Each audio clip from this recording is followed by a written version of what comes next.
Titan, to whose immortal eyes the sufferings of mortality, seen in their sad reality, were not as things that gods despise.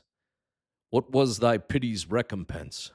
A silent suffering and intense, the rock, the vulture, and the chain, all that the proud can feel of pain, the agony they do not show, the suffocating sense of woe, which speaks but in its loneliness and then is jealous lest the sky should have a listener, nor will sigh until its voice is echoless.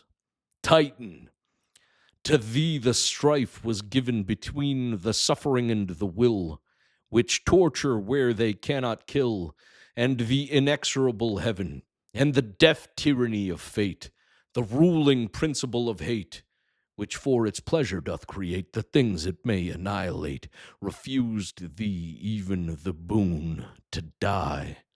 The wretched gift eternity was thine, and thou hast borne it well. All that the thunderer wrung from thee was but the menace which flung back on him the torments of thy rack. The fate thou didst so well foresee, but would not to appease him tell. And in thy silence was his sentence, and in his soul a vain repentance, and evil dread so ill dissembled, that in his hand the lightnings trembled.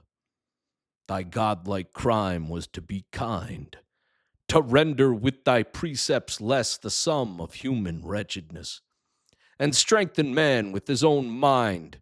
But baffled as thou wert from high, still in thy patient energy, in the endurance and repulse of thine impenetrable spirit, which earth and heaven could not convulse, a mighty lesson we inherit. Thou art a symbol and a sign to mortals of their fate and force. Like thee, man is in part divine, a troubled stream from a pure source. And man in portions can foresee his own funereal destiny, his wretchedness, and his resistance, and his sad, unallied existence, to which his spirit may oppose itself and equal to all woes, and a firm will and a deep sense, which even in torture can descry its own concentrated recompense, triumphant where it dares defy, and making death a victory.